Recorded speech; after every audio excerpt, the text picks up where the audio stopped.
songs we could ever sing. Worthy of all the praise we could ever bring. Worthy of every breath we could ever breathe. We live for you.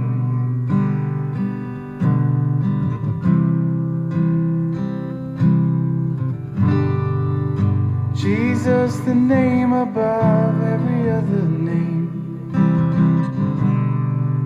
Jesus, the only one who could ever save. Worthy of every breath we could ever breathe. We live for you.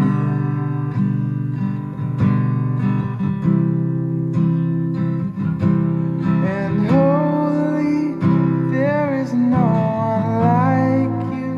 There is none beside you.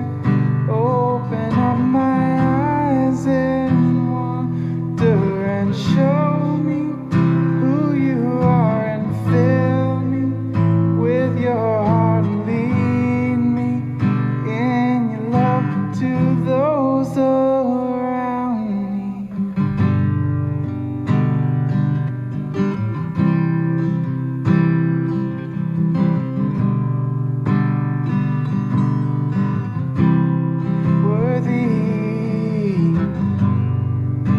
Worthy of all the songs we could ever sing. Worthy of all the praise we could ever bring. Worthy of every breath we could ever breathe. We live for you. Jesus, Jesus, the above every other name. Jesus, the only one we could ever save. Worthy of every breath we could ever breathe. We live for you. Oh, we live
our speaker.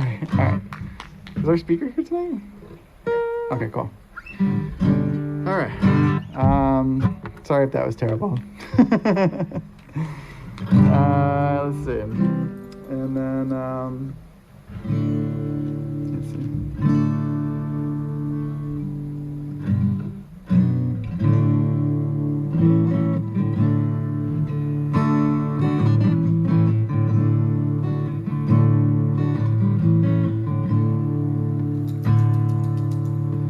Skies lay low where you are, and on the earth you rest your feet. Yet the hands that cradle the stars are the hands that bled for me.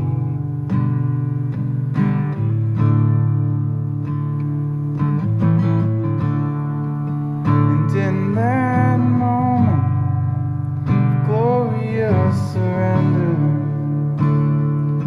the moment you broke the chains in me, lifted out of the ashes, I am found in the aftermath.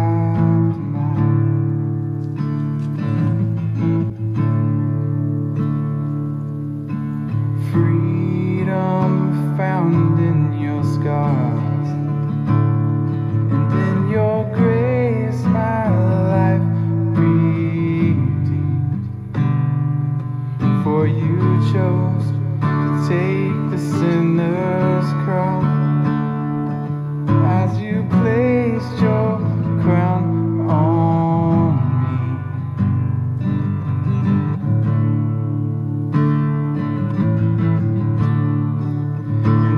That moment, glorious surrender, you were broken for all the world to see, lifted out of the ashes, I am found in the aftermath.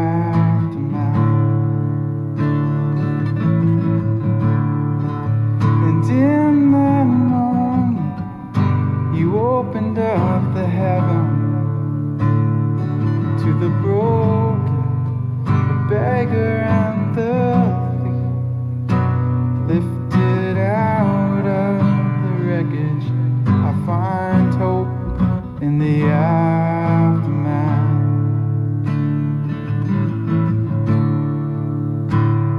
And I know you're with me.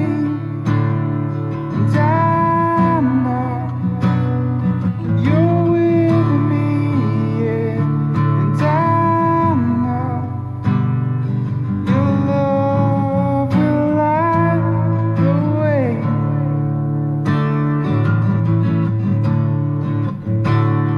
And I know you're with me, yeah.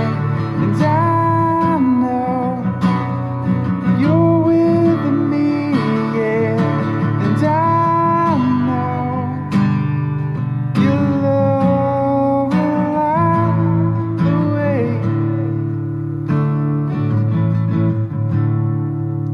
And all I lost, count it all as lost. But to know you, to carry the cross, knowing I'm found in the light of the aftermath.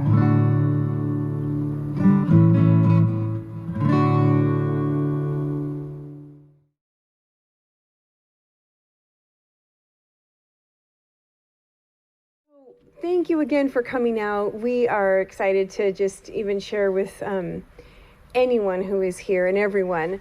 My name again is Monique, for those couple who I think maybe were here or not here yesterday. And we wanted to share the second half of our health talk.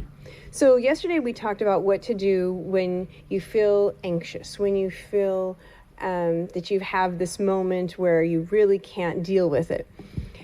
You make sure you breathe, make sure to take 3 deep breaths, in and out up to 10 seconds each. Make sure to walk, and then make sure to get enough water. Now we're going to talk about what can happen with chronic stress. So what happens in the bodies when we get stressed, that cortisol level goes up. And it goes up and stays up as long as we experience that stressful moment where the lion or the bear was after us yesterday. Well, when we have something tragic like this, where people have major loss, whether it's loss of property or loss of life, sometimes those cortisol levels stay up high. And what that can do is long term, it causes trouble in our bodies. What does it do? It can cause anxiety, depression, diabetes, autoimmune problems, where that's where your body, your cells attack its own body. There's a lot of things that can happen when we experience long-term stress. So what is important and how do we deal with long-term stress? Well, there is an acronym called New Start. And I'm going to just go through that acronym briefly and talk to you about what it means to have kind of a whole healthy approach to life and what that will do. So new, when we're talking about New Start, the N stands for nutrition. Nutrition. And I want to talk with you a moment about nutrition during stress management. Here we go. So normally we talk about having a lot of healthy fruits and vegetables, up to 10 servings a day. Do you know that the doctors changed the recommendations? It used to be 5 servings a day, right, to be healthy. Now they say you need 10 servings of fruits or vegetables every day to combat cancer. Why? Because they realize that even though there's been a lot of health promotion with healthy foods, low calorie, low fat, low this, those processed foods still cannot provide you with the nutrition that God has put already in the colorful rainbow of food that He's provided. So that's really important to eat a well-balanced meal with legumes and grains. But we're going to talk about nutrition for stress right now. Did you know? Okay, how many of you like the smell of orange? Raise your hand. Anything citrusy, right? Doesn't it smell good? You open it up and it's just so refreshing. There's a reason. Vitamin C is found in oranges and other citrus fruits. This type of fruit, especially that's packed with vitamin C, has the ability to boost the immune system. The intake of this vitamin can lower levels of cholesterol right away. So eating an orange, eating cuties, eating whatever kind of citrus you have, pineapple and all those, are helpful to actually combat cortisol, the cortisol levels in your body at that moment. And that stress hormone plays a factor in your blood pressure too. So it lowers cortisol levels, lowers blood pressure during high anxiety situations. So there you go. Get some vitamin C in your fruits or a supplement. Make sure you have it. The next thing it says is to eat complex carbohydrates. These are whole grains, fruits, and vegetables. They actually increase serotonin in your brain. Now, serotonin is that feel-good hormone that we all like to have. Like when you eat chocolate and things, that's serotonin. So serotonin and dopamine are the really good chemistry that God has given us naturally. And those complex carbohydrates help to increase serotonin production and stabilize the blood pressure as a way to reduce stress. The next thing we have is magnesium. Now, magnesium is not talked about. It's not a big hitter. When you go to your doctor, they probably talk to you about calcium and make sure you have enough, vitamin C. But magnesium in times of stress is very important because, hold on, let me get back to it. Rolled up. Magnesium has the ability to avoid headaches and major fatigue. So if we're low in magnesium, we may be experiencing headaches, and certainly when we're going through stressful things and stressful times, it's really easy to get a headache. Oral magnesium can also successfully relieve PMS, ladies. Additionally, it's been found to improve sleep quality in older adults. And healthy sources of magnesium are foods like spinach and other green leafy vegetables, salmon, and soybeans. So be sure to eat those up. or get some supplements. If you're really going through a stressful time, there's something actually on the market in a lot of different food specialty stores like Sprouts that's called Calm, C-A-L-M, and has high doses of magnesium, potassium, and I believe calcium. And what that does is just help your body relax and get the rest that it needs. Of course, if you're having trouble sleeping, you're also going to be looking at getting some melatonin if you can't rest. The next thing it says is omega-3 fatty acids, fatty fish, flax seeds, walnuts, pistachios, all these are high in the omega-3s. And what they do is they reduce surges of stress hormones, and they protect against heart disease, depression, and other syndromes.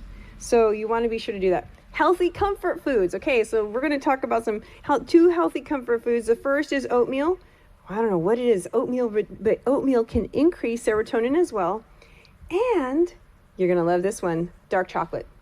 Did you know dark chocolate? I know, we women know dark chocolate is essential for life, but just in case you didn't know, it actually increases the serotonin as well and makes us feel good. And there's some really good outcomes to that. It says that cocoa can have improved cognitive function. That means the way you think, your mood, and researchers have found that daily dark chocolate consumption can be beneficial for individuals suffering from high levels of anxiety.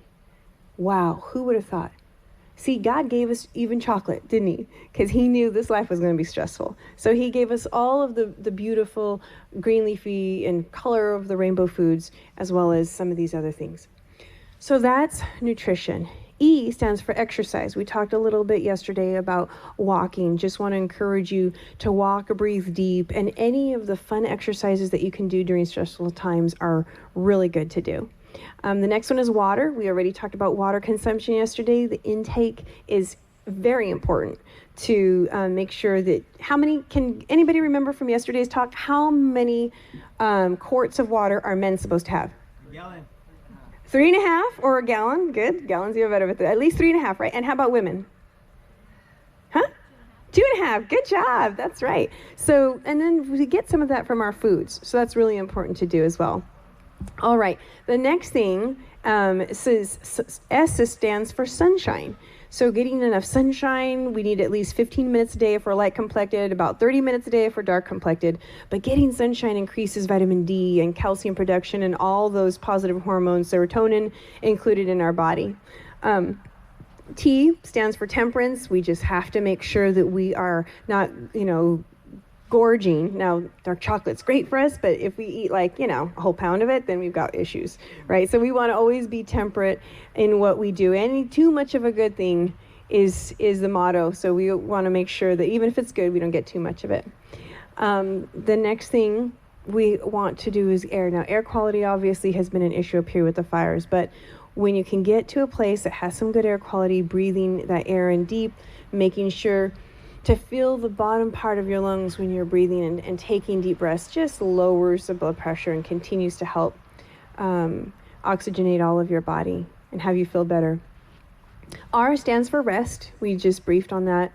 Sleep, rest is essential.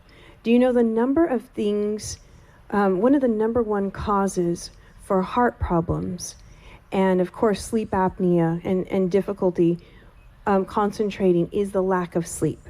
People do not value sleep because they don't know what happens. Your body essentially does this incredible thing like a computer, and it does a self-system check from your brain to your toes and back up. It finds out anywhere in your body that has been damaged, and it goes to repair it. Your immune system goes into kick, and any intruders that bacteria, viruses that you've come across with in the day, it goes to fight them. And it does muscle repair, tissue repair of all sorts. And of course, for kids, you guys are growing when you're sleeping. You're growing. Our brains are processing the day and resolving any things that are important. So it's really just critical that we get good sleep. And so you want to be sure that if you're having trouble sleeping during stressful times, you get enough magnesium and calcium, as well as getting some melatonin on board or something else to try naturally to help you to go to sleep. And of course, there's always medication beyond that. But we like to encourage natural things. Okay. What part of the body The cortisol, it's okay, so the pituitary plays a big part in all of our hormones, but there's different parts of the brain that actually initiate the cortisol. When we have a scary experience, the cortisol is released I believe, into different parts of the area. Now, cortisol actually is one of those hormones where if adrenaline is released, oftentimes whatever's happening, we remember, because there is a fear emotion and a chemical reaction affiliated with that event. So, you'll never forget when you're running from a lion, right? You'll never forget the day that you had to, just outrun a big wave and, a tsunami comes. Those are things that take over kind of the whole brain. So pituitary, the thyroid, there's a lot of different areas that release those kind of chemicals. So, yeah. And the last letter in that start, START, stands for trust. And we say trust in God, because God really does love you. He loves you. He has a plan for you, has a plan for all of us. And when we have trust to know that everything is going to work out for good, somehow, even though it's really bad right now, it's going to get better. That God has a plan, and we can take a deep breath and take the next step. That's what's important, is knowing that God is there. You never have a hole beneath you. You're not going into a pit. You have a God who is solid, and he'll always be there. I know Pastor Eddie is going to talk more about that right now, but I want to talk with you about one more element that can really help you during stressful times. And that is, sometimes you have a lot of things coming at you, a lot of uncertainties. And when we're stressed, we don't know what to do with all of it, because it just seems like a big ball of mess. One of the things that we've been taught is to go ahead and write down the things that are stressing you. And once you write them all down, you can categorize them as to things you can do about, things you cannot do about. And you can then begin to work on those things and one by one take care of the items that are important. So just remember writing everything down, bringing it before the Lord, and then taking care of those things you can actually do is really helpful. So that's our health nugget for this evening. Thank you so much.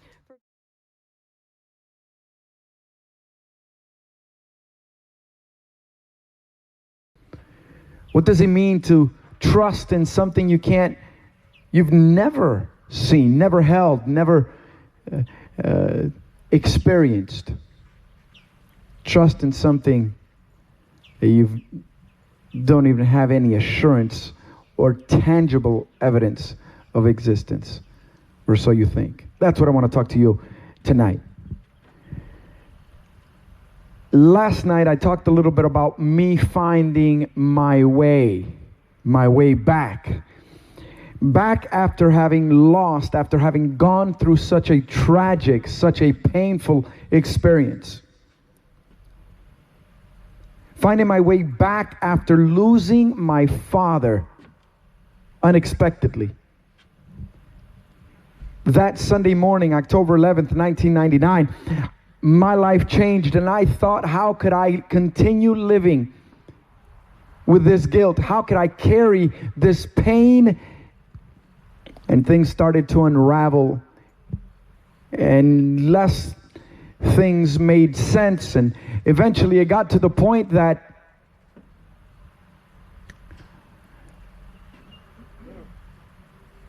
I felt like giving up.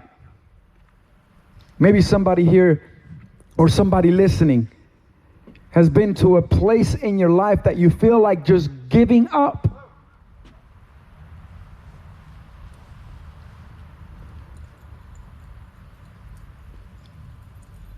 Reality is, there's never a time, I've discovered there's never a time to give up.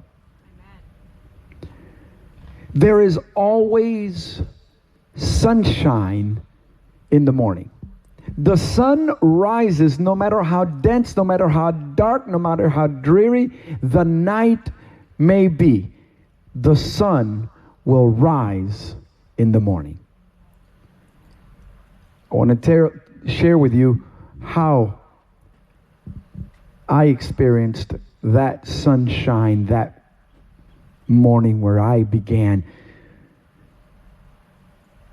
to understand and to realize that there was a way, and I started to walk down that way. But before I get to there, I want to back up. I want to tell you a little bit of where I come from. I come from the island of Cuba.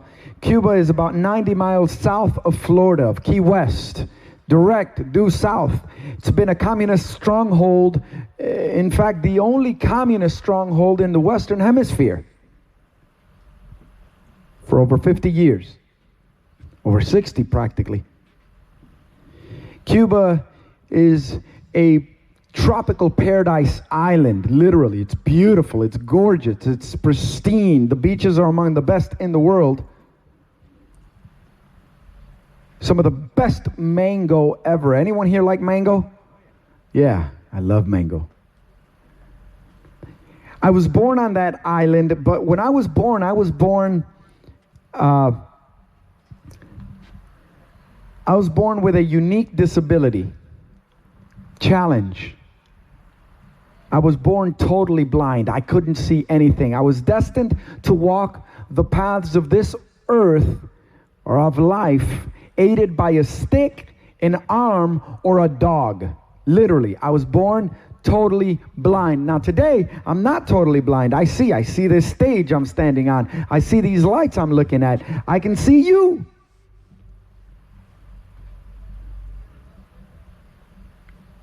But how I began to see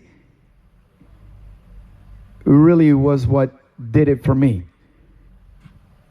I had no questions. I had no doubts of what transpired. And this is what I want to share with you in the next few moments. I was born to two wonderful individuals, Rebecca and Eduardo. They were incredible citizens of Cuba. They were great. You could call them Christians. They were believers. They were faithful believers in Jesus. And I was born, but when I was born with blue eyes, blue like the sky. And my father was a little bit thrown off because he was not expecting a newborn baby with blue eyes, since he didn't have blue eyes and my mom didn't have blue eyes. You know where I'm going with this. My father had a few questions for my mom. This doesn't make sense. They talked things through, and within a week it was determined. It wasn't known at that moment, at least when I was born, that I was blind, but within a week they could tell something's not right with my infant baby. And so my mom takes me to a doctor, and they find out your son is blind. He was born blind, and there's nothing modern medicine can do to give him sight. There's nothing. Going home and give him the best life you could possibly give him. Your son is blind and will always be blind. I told you last night, sometimes we go through crisis, sometimes we go through loss, sometimes we experience pain, and we wish we didn't have to, and we try to avoid it. And I understand, I do too. But oftentimes, those experiences serve to take our lives to a much better place. And so that day, my mom leaves this doctor's office devastated because her newborn baby boy will never see. Parents have the highest hopes for their children, and all of my parents' hopes for their newborn baby are shattered, dashed to pieces. Have you ever been discouraged? Have you ever been disheartened? Have you ever been devastated? And so what they do is they start to pray. Now, some might think that's futile. Some might think that's silly. Some might think that's useless. Some might question its validity or efficacy or even relevance. Some might say that's hocus pocus.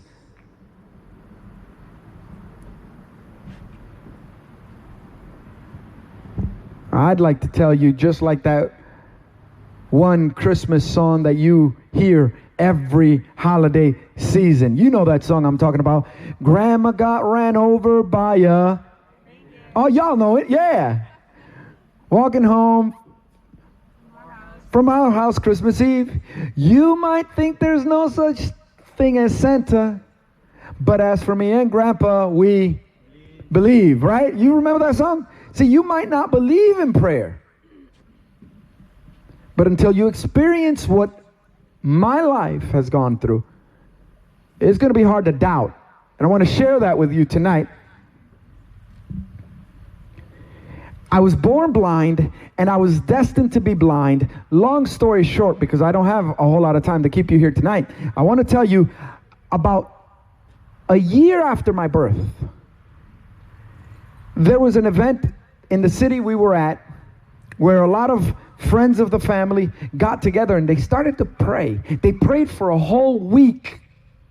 Now, you might not believe this. You might not believe this happened. I'm just telling you what took place and how I was told what happened during that time. And during that week, they would pray night after night after night for a lot of things. In Cuba, you've got a lot to pray for. You got to pray for your food, where it's going to come from each day. You got to pray for your clean water, and you got to pray for freedom, and you got to pray for all kinds of things that we take for granted here in this country. But that week, they prayed. And at the end of that week, it was a Saturday evening in a place outdoors similar to this. They had their final prayer session, and during that prayer session they had a box, and in that box they had little papers that people would all week write down their prayer requests. You might think this is silly, but that's what they did. They put their prayer request in a box, and at the end of the week they then took that box and they lit it on fire. And after they lit that box on fire, there was a time of prayer. Everyone would pray to themselves. I would love to tell you that as soon as that box caught fire, I jumped at 14 months out of that stroller and I yelled, "I can see!" I was healed, but that's not what happened. In fact, that night, nothing happened. That week, nothing happened. Sometimes we pray, sometimes we hope for help, and sometimes we look for a rescue. Sometimes we look and try to seek for a lifesaver, and it doesn't seem to come. Sometimes it takes a while for miracles to happen. I mean, if miracles happen just when we want them, just when we think we want them, we'd miss out on the journey and the experience, and we probably wouldn't value the miracle so much after a while.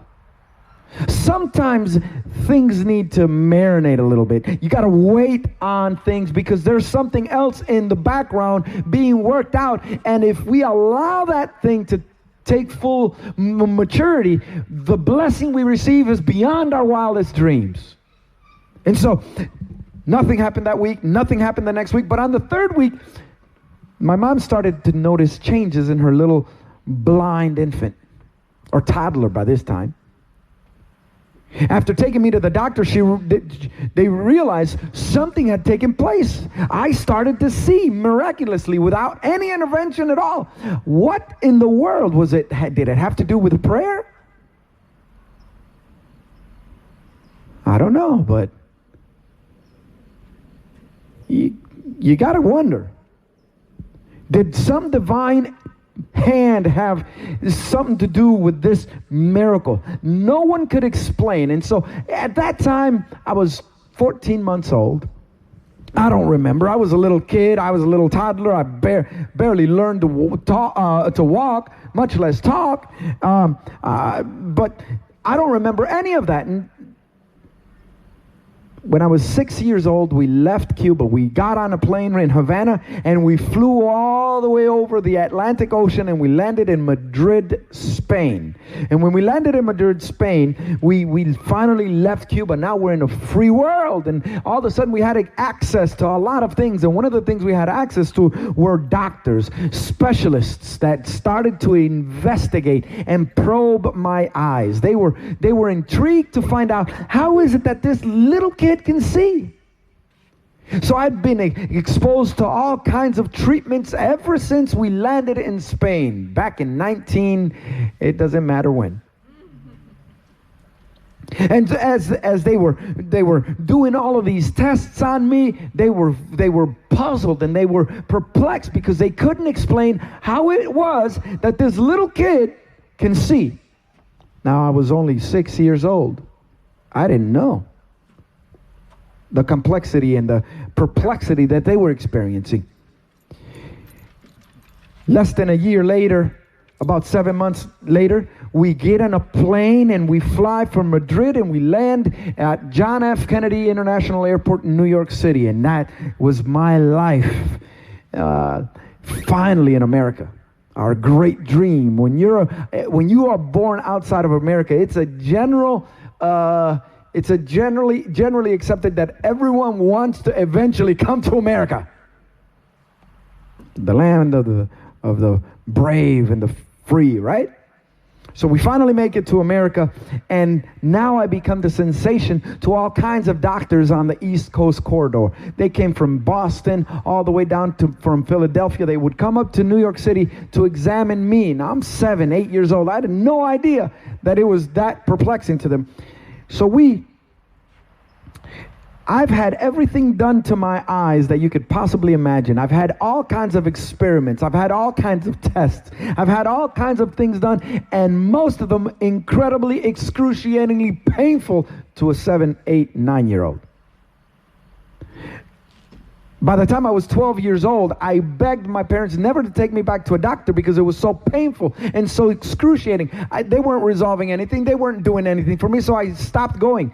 And they, after seeing that kind of experience that their son was going through, they obliged. They agreed, okay, you'll go whenever you feel it. And so I stopped going to eye doctors when I was 12 years old. Now, some people are afraid of dentists and needles and drills and I'm more terrified of the eye doctors because I've been so tortured by them. And then a year later, I started to explore my musical talent, and I started to do some things with my lips, and I started with my lips and beats and different kind of stuff like that. And I got into DJing, and I got into a world of producing, and I joined a rap group, and my world started to change. I started to develop habits and addictions, and I was exposed to a whole different world of living that I had no clue about. And I got sucked into that hole. I got sucked into that world. I got so saturated by the consumption of music and the pursuit of grandeur and money and fame that I was uninterested in anything else. I became disinterested in the things that were once interesting and important to my family. And so eventually, I just left my home. By the age of 17, I moved from, at this point we were in Michigan, I moved clear to the East Coast and went back to Pennsylvania and in New Jersey, and I pursued my dream of music and beyond. Let me fast forward.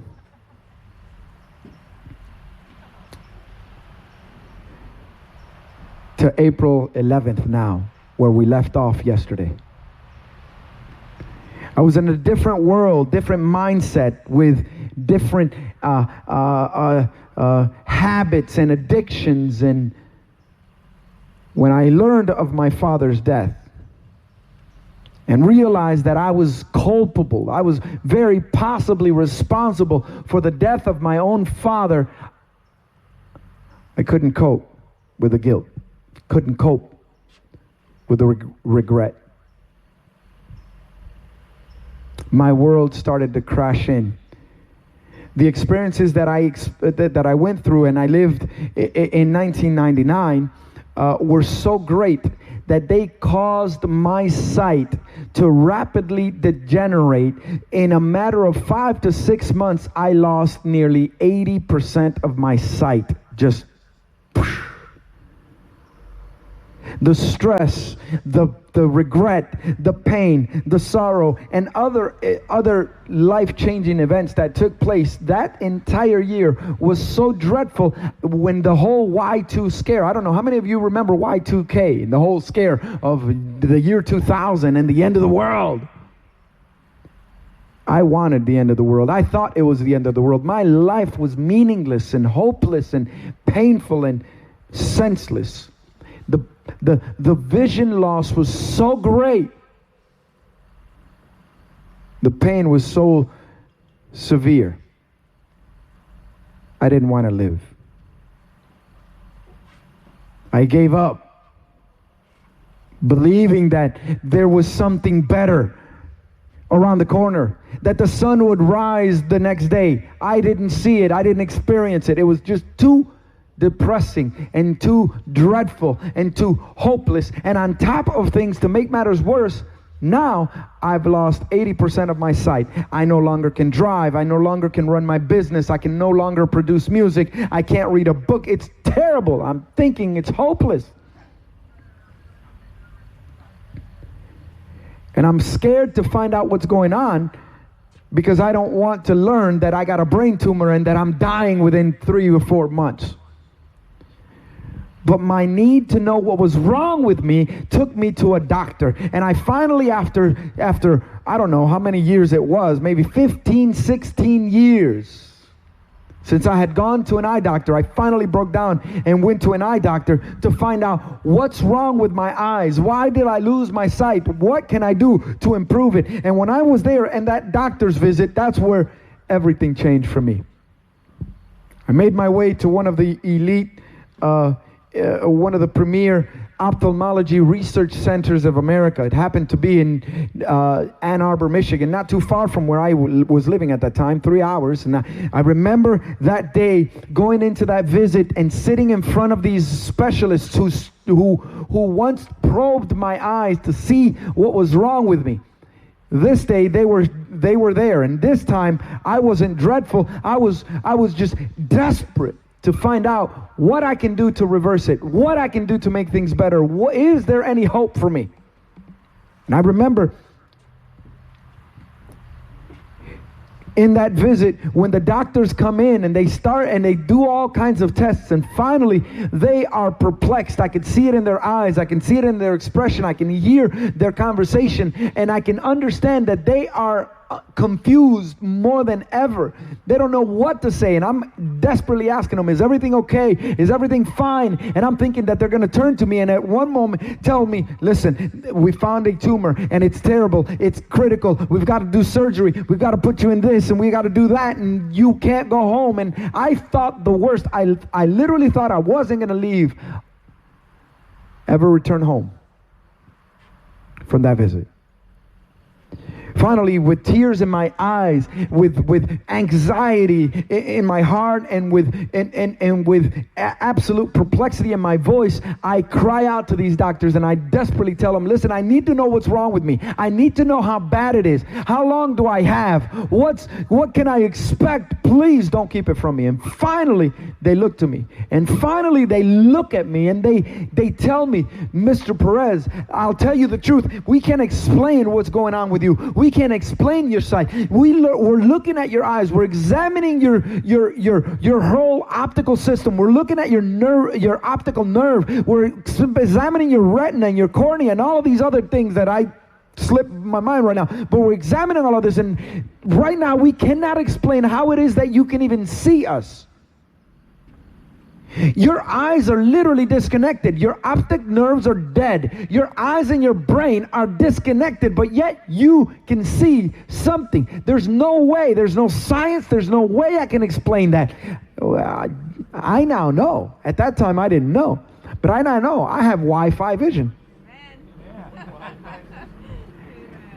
See, my wires between my brain and my eyes are severed.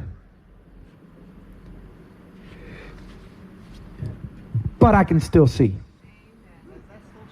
Amen. Yeah. That is true to this very day.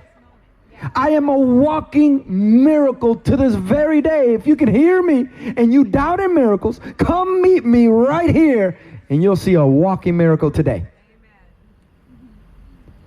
See, before I went to that visit, I rejected God. I didn't believe God. I didn't believe that God had ever done a miracle when I was 14 months old. I forgot to tell you. Well, I didn't forget. I just thought I'd just glance right over that. But it's very important. When I became of age and I entered into my own and started to make my own thinking, I thought, this can't be God. God couldn't have done this. God doesn't exist. God is for weak people. God is for it's an invention of the man to control the masses. Religion is a fabrication. And I totally rejected God. But when I was sitting there in front of all of these doctors who are blown away because they can't give me a scientific explanation of what they are literally witnessing, I couldn't refute the fact any longer. I couldn't deny my parents were right. It must be true. There is a God, and He did do a miracle in my life. And if God did that miracle in my life, then He must have done it for a reason. Because He didn't do it to Feliz Navidad. Feliz Navidad. Okay? He didn't do it to, Ray Charles or Stevie Wonder, wonderful artists with great talent. But He did it to me and not to them. Why? I'll tell you why. So I could be here tonight and share with you, who can hear me, that there is a powerful hand that guides every affair of your life and wants to help you, wants to bless you, and wants to save you if you're willing. That visit, I couldn't reject anymore. I couldn't turn my back on that reality any longer. I had to accept and face the fact that there must be a higher power that did something in my life, and this is the reason why I could see. And so I had to now explore, well, what does He want from me? Why would He do this for me? Why would He invest so much? I mean, for Him, it's not really much of an effort. And that's the day I began a new journey, looking for the way. And I can tell you tonight that losing my sight when I was about 25, 26 was the greatest blessing in disguise. I felt that my world had shattered. I felt that my world had ended. I felt that I had no hope. I felt that I had no future. And that was the biggest lie, because by losing my sight, that's what it took for me to find the way. And since I found the way, my life has changed in ways I don't have time tonight to express. I've literally circled the globe, sharing far and wide in different and distant lands the power and the miracle of this God. You can say there is no God, but you can't tell that to me. I'm not telling you to believe in a God. I'm just telling you on the God that I've encountered. You can choose to believe whatever you want to believe, but there's no doubt in my mind that my sight is a gift from a powerful, loving, almighty God that doesn't want to destroy, He wants to save. That doesn't want to push away, but rather receive and gather in. A God that loves you beyond human comprehension. This God became real in my life 21 years ago. 21 years ago, my life changed forever. And I'm here tonight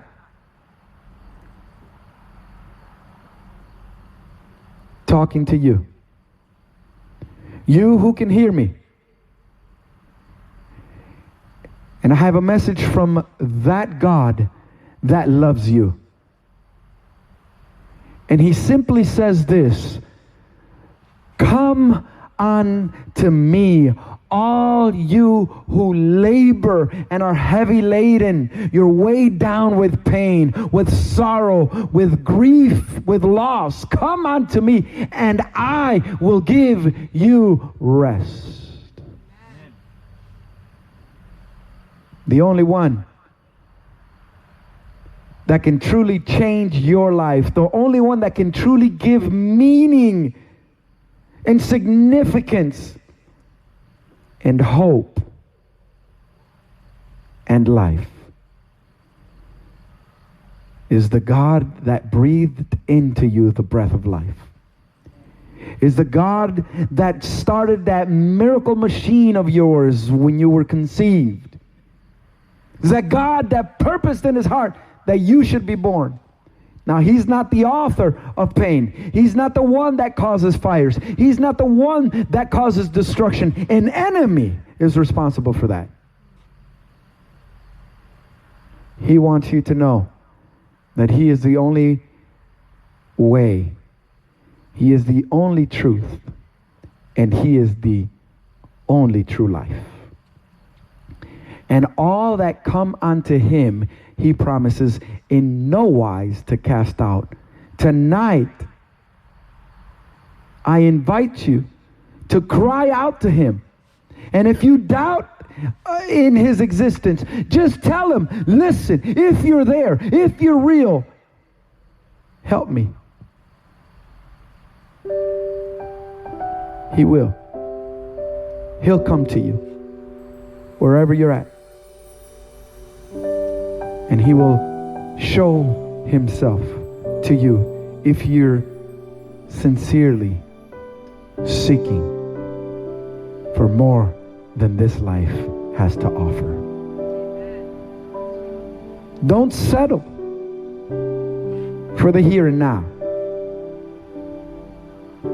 Reach for the stars. Strive. Reach out to God. Because he says, you will seek me and you will find me when you search for me with all your heart. Father, tonight we're thankful that we're not left alone. We're not abandoned. Tonight we're thankful that even though someone can be born blind, yet science gives him no hope. Medicine offers him no cure. Yet the God of heaven transcends all medicine, transcends all science. God, you control the elements. And I pray, Lord, that tonight you will manifest yourself to everyone who cries out to you with a sincere heart to know if you're real. Please answer that prayer. I pray in Jesus' name. Amen and amen. God bless you all. May the God of heaven and the God of peace be with each one of you tonight.